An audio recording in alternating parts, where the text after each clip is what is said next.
আল্লাহ তাবারাকা ওয়া তাআলার দিকে মুতাওয়াজ্জিহ হচ্ছি। এমন আল্লাহ যিনি এক সময় সময় সৃষ্টিরও আগে, সৃষ্টি জগতের সৃষ্টিরও আগে তিনি ছিলেন, তখন কেউই ছিল না। তিনি অনাদি, তার কোনো আদি নেই, তার কোনো শুরু নেই। তিনি অনন্ত, তার কোনো শেষও নেই। হুয়াল আউয়াল ওয়াল আখির, তিনি আউয়াল, আনতাল আউয়াল ফালাইসা ক্বাবলাকা শাই। তুমি আউয়াল, তোমার আগে কিছু নেই, তোমার আগ বলতেই কিছু নেই। আবার আনতাল আখির ফালাইসা বা'দাকা শাই, তুমি অনন্ত, তোমার পর বলতে কিছু নেই। এমন এক আল্লাহ, এই আল্লাহর যে একত্ব বা তাওহীদ, এটাই হলো জান্নাতের চাবি। জান্নাতের চাবি। মানুষের জীবনে কিছু সময় আসে যখন সে তাওহীদের চূড়ান্ত যেই পর্যায়, তাওহীদের একেবারে ডক্টরেট ডিগ্রি যেটা, তাওহীদের একবারে শেষ উন্নত স্টেজ যেটা, ওইটাতে পৌঁছে যায় মানুষ মাঝে মধ্যে। আবার কিছু মানুষ আছে সব সময় ওই স্টেজেই থাকে, এর থেকে নামে না। সে জানে এই আসমান, এই জমিন, এই চন্দ্র সূর্য, এই গ্রহ তারা, এই অক্সিজেন, এই সূর্যের আলো, এই বৃষ্টি, এই দিবারাত, এই সৃষ্টি, কোন কিছুই আমাকে বাঁচায় না, আমাকে বাঁচিয়ে রাখে না। আমাকে বাঁচিয়ে রাখেন শুধুই আল্লাহ, শুধুই আল্লাহ।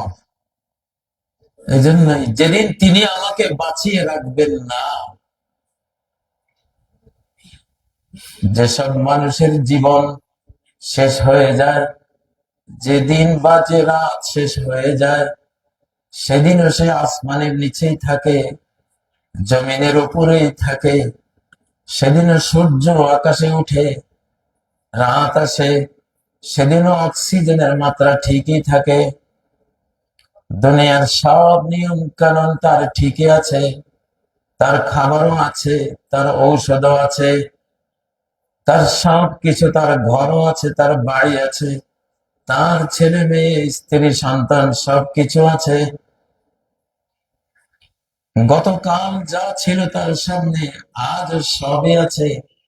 ব্যাংক ব্যালেন্স তার আছে, কোটি কোটি টাকা আছে, গোলা ভরা ধান, পুকুর ভরা মাছ আছে, বাগান ভরা ফল, ক্ষেত ভরা ফসল আছে। কি নেই? সবই আছে। সবই তো আছে, মূল্য কেন? বাঁচলো না কেন? বাঁচলো না কেন? বুঝে গেল যেগুলো আমরা দেখছি এগুলো কোনোটাই আমাদেরকে বাঁচায় না। যদি এগুলি বাঁচাতো তাহলে মৃত্যুর দিনেও তো এগুলি সবই আমাদের সাথে থাকে, বাঁচি না কেন? এখান থেকে বোঝা গেল, মহানবীজি বলতেন, আল্লাহুম্মা বিকা আসবাহনা ওয়া বিকা আমসাইনা। আল্লাহ, এই যে প্রভাত করলাম, ভোর প্রত্যুষের এই আলো, এই যে আমি পেলাম, আমি যে ভোর করলাম, প্রভাত করলাম, আমি সূর্যের আলো দিয়ে করতে পারিনি, আমি ভোরের আলো দিয়ে ভোর উদযাপন করিনি, আমি তোমাকে দিয়ে এই প্রভাত উদযাপন করছি। বিকাশ মাহনা, তোমাকে দিয়েই সভা করছি, ভোর করছি, আর কোনো কিছু দিয়ে না। কোনো কিছু দিয়ে না। এই কিছুগুলো তো সবসময় আমার সাথে থাকবে, আছে, তাহলে আমি মরবো কেন? বুঝে গেল এগুলো আমাকে ভোর করায় না, তুমি ভোর করাও। الذين يؤمنون بالغيب মুমিন তো তারাই, মুত্তাকি তো তারাই, যারা অদেখা আল্লাহকে বিশ্বাস করে। আমার দৃষ্টির অন্তরালে যে আল্লাহ, সে আল্লাহ আমার জীবনের সব কিছু। সে ছাড়া আসলে আমার কিছুই নাই, সে ছাড়া আসলে আমার কেউই নাই। এই যে সে ছাড়া কিছু নাই, কেউই নাই, এটা আমি বুঝবো একদিন, সিরিয়াসলি বুঝবো, যেদিন এই পৃথিবী ছেড়ে চলে যাব। সেদিন আমার সবকিছু থেকেও আমি দেখবো আমার কিছুই নাই, আমার কেউই নাই। তাহলে বোঝা গেল মানুষের জীবনে এটাই সত্য যে তার একমাত্র পুঁজি তার আল্লাহ। তাওহীদের এই পর্যায়টা হযরত ইব্রাহিম আলাইহিস সালাম 24 ঘন্টা ভাবনার জগতে রাখতেন। তার মনোজগতে এটাই ছিল, আমার আল্লাহ ছাড়া আমাকে কেউ বাঁচায় না, আমাকে কেউ মারে না, আমাকে কেউ বিপদ মুক্ত করে না। তার 24টা ঘন্টা এই তাওহীদের সর্বোচ্চ স্টেজে তিনি থাকতেন। এই জন্য নমরুদের অগ্নিকুণ্ডে যখন তাকে ফেলে দেওয়া হবে, সব কিছুর আয়োজন চলছে, সেই সময় জিবরাইল আমিন এসে হযরতে ইব্রাহিম আলাইহিস সালামকে বললেন, বলুন আপনার আমি কি উপকার করব, আপনাকে বাঁচাবার জন্য আপনি যা বলেন আমি তা করব। হযরতে ইব্রাহিম তিনি ছিলেন আল্লাহর একত্ববাদের সাগরে নিমজ্জিত, আবুল আম্বিয়া নবীগণের বাবা, আল্লাহ তাআলার অন্তরঙ্গ বন্ধু ইব্রাহিম। তিনি বললেন, ও জিবরাইল, আম্মা ইলাইকা ফালা, তোমার কাছে কিছু চাইতে বলো, যে তোমার কাছে তো আমার কোনো প্রয়োজন নেই, আর তুমি কিছু করতেও পারবে না, তোমার ক্ষমতা নেই।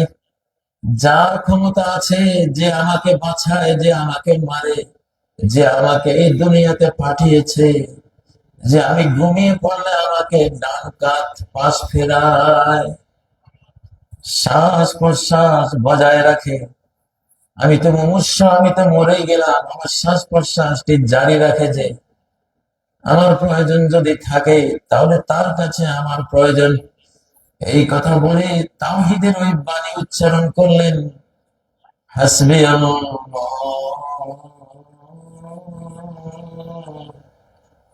হাসবি আল্লাহ আমার জন্য সাফিসিয়েন্ট, একেবারেই ফাইনালি, অনন্ত ভাবে তিনি একেবারেই যথেষ্ট।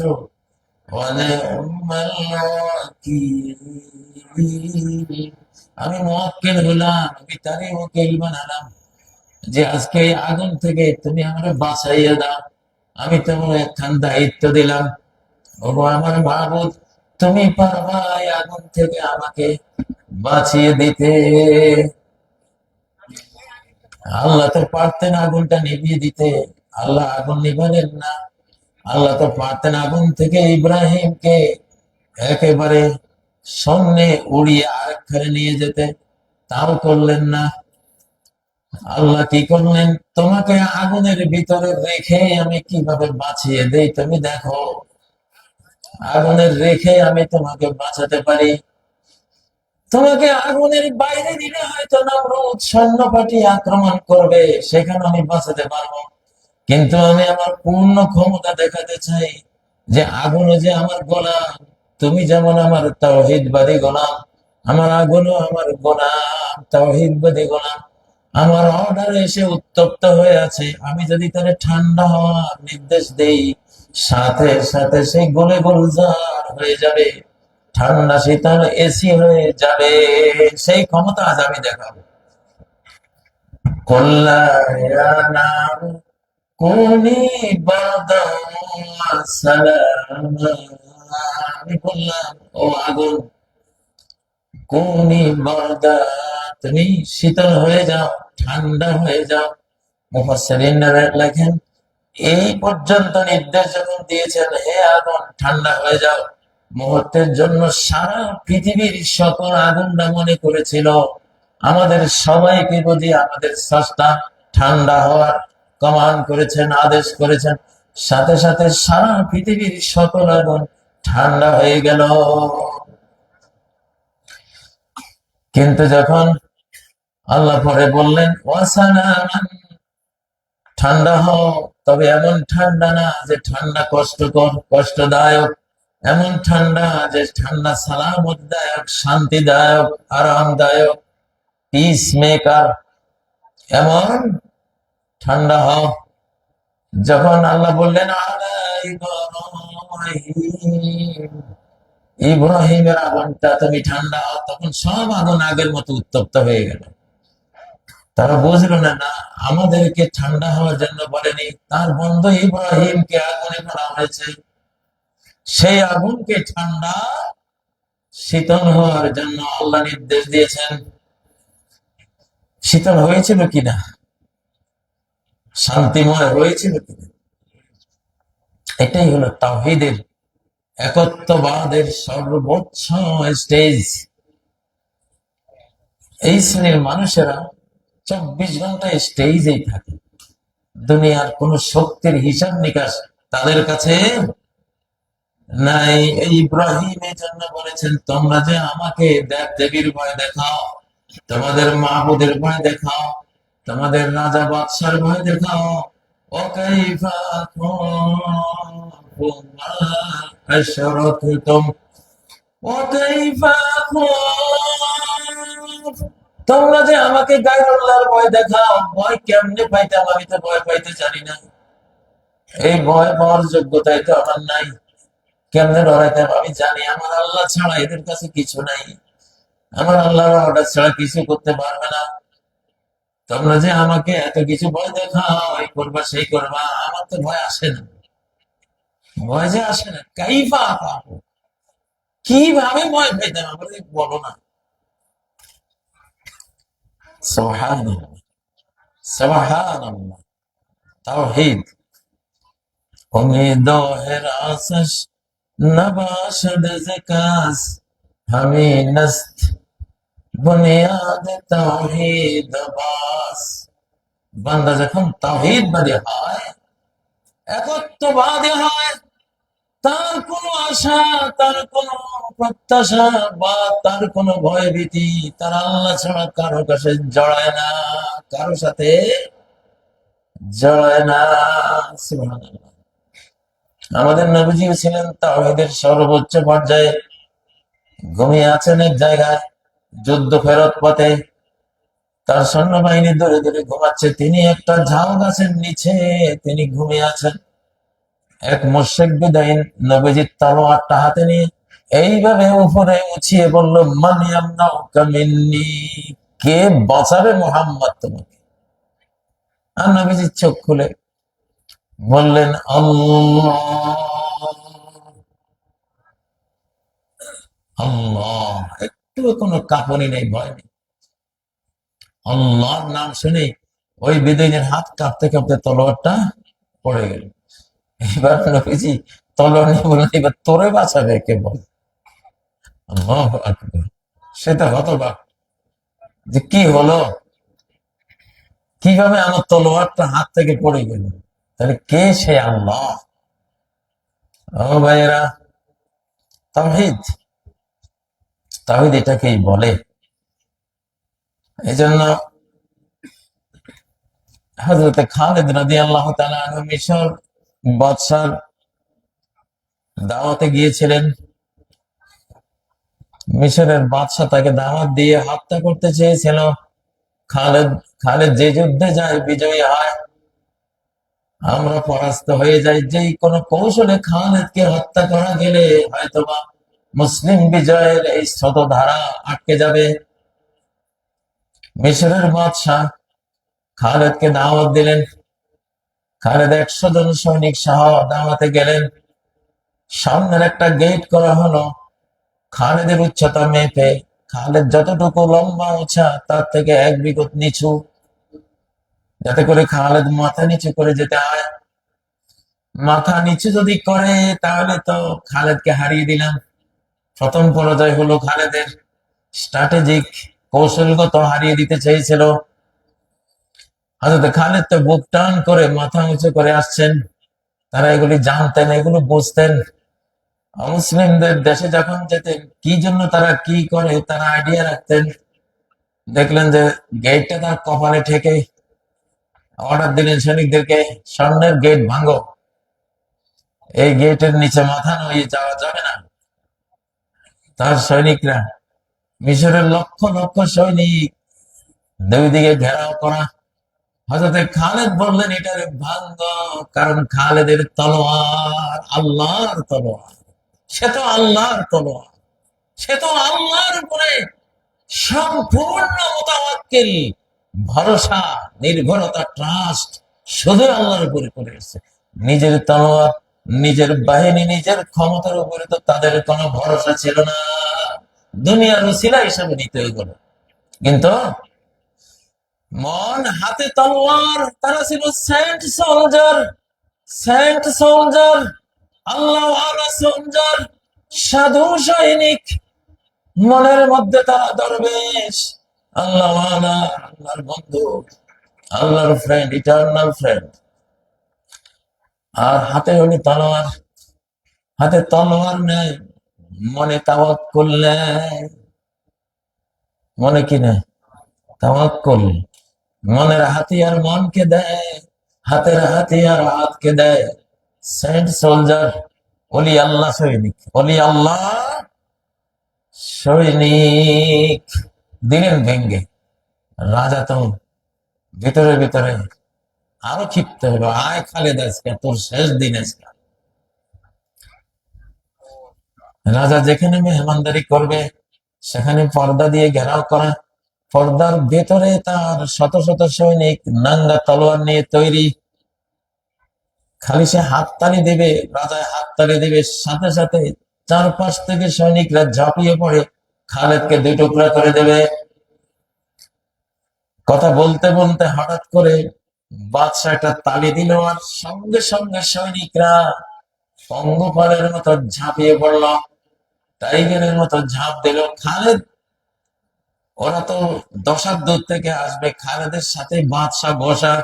ঘপ করে তার কলার ধরে তলোয়ার হাতে নিয়ে বললেন, এক্ষুনি কল্লা ফেলে দেব, তোরে বাঁচায় কে? ওরা তো 10 কদম দিয়ে আসবে না, আমার তো 1 কদমও তুই নাই ধরে, আমার এক্ষুনি তোমার কল্লা ফেলে দিচ্ছি। সাথে সাথে বাদশাহ বলে, ক্ষমা করো, সৈনিকরা সরো। আল্লাহু আকবার। চক্ষের পলক লাগে নাই, এক পলকে তাওহীদ এখানে কাজ করেছে। সুবহানাল্লাহ। ও ভাইরা, এই তাওহীদ যেখানে থাকে, এই তাওহীদের শক্তির সামনে সারা পৃথিবীর সকল শক্তি পরাস্ত, পর্যদস্ত, নাস্তানাবুদ হতে বাধ্য। ঠিক না কি? সেই তাওহীদ, तौहीद की अमानत सीनों में हमारे, आसान नहीं मिटाना नाम निशान हमारा। তাওহীদের আমানত যদি মুসলমানের অন্তরে থাকে, তাহলে এই মুসলমানের অস্তিত্ব মিটিয়ে দেবে এমন ক্ষমতা পৃথিবীর কোন শক্তির নাই। বাংলাদেশে এখন এই তাওহীদ নেমেছে আকাশ থেকে। আকাশ থেকে নতুন করে তাওহীদের ভাব জমেছে বাংলার মানুষের অন্তরে অন্তরে। বাংলাদেশ এখন তাওহীদের বলে বলিয়ান এক পরাশক্তির নাম, একটা পরাশক্তির নাম বাংলাদেশ। ইনশাআল্লাহ এক হাদি, ওসমান হাদি কিভাবে বলল, কি যে তাওহীদের নূর তার হৃদয়ে ছিল, কতটুকু আলো যে ছিল। মৃত্যুর সাথে সাথে হৃদয়ের সে আলোটা যেন ঠিকরে বেরিয়ে আসলো, গোটা বাংলাদেশকে উজ্জ্বল করে দিল, আলোকিত করে দিল। সকল মানুষের আত্মা থেকে আত্মায়, মন থেকে মন, মনান্তরে বিনা কোনো অন্তর্জালে, কোনো ইন্টারনেট ছাড়া মন মনান্তরে ওই উসমান হাদির মনে থাকা তাওহীদের বার্তাগুলি, শক্তিগুলি, পাওয়ার গুলি সারা বাংলাদেশকে বেষ্টনী দিয়ে দিল। ও ভাইয়েরা, যার মনে কিছু নাই, যার মনে তাওহীদ নাই, সে মারা গেলে মানুষ হাসে, মানুষ ট্রল করে। আর যার ভেতরে সম্পদ আছে, আলো আছে, মৃত্যুর সময় যাতে যেমন এটা বাস্ট হয়, এটা ব্লাস্ট হয়, এটা বিস্ফোরিত হয়, যতটুকু তার রেঞ্জ ততটুকু ছড়িয়ে পড়ে। আমাদের ওসমান হাদি যেন এমন একটা ওসমান হাদি ছিল, সুবহানাল্লাহ। হয়তো আজকে বাংলাদেশের সর্ববৃহৎ একটা জানাজা পৃথিবী প্রত্যক্ষ করেছে, সুবহানাল্লাহ। ফাসলুমা বাইনানা ওয়া বাইনাহুমুস সালাম, আমাদের মধ্যে আর কাফের জাতির মধ্যে পার্থক্য হলো জানাজার নামাজ।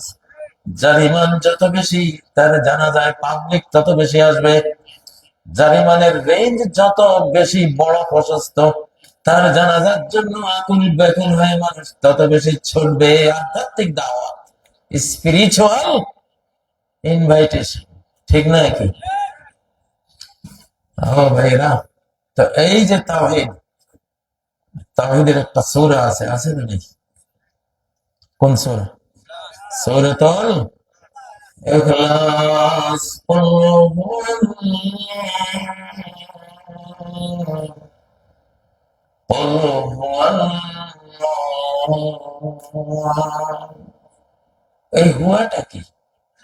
কুল হুয়া, এটাকে আরবিতে বলে দমিরুল কিসসা, দমিরুল শান, দমিরুল কিসসাতিল আজিবাতিল গরীবাতিশ শান। বিস্ময়কর, আশ্চর্যজনক কাহিনী বর্ণনাকারী সর্বনাম, সর্বোচ্চ আশ্চর্যজনক ঘটনা কাহিনী বর্ণনাকারী সর্বনাম হুয়া। বল, তুমি বলো হে মুহাম্মদ, এই বিশ্ব চরাচরে, এই মহাবিশ্বে সবচেয়ে আশ্চর্যজনক কাহিনী, সবচেয়ে বিস্ময়কর ঘটনা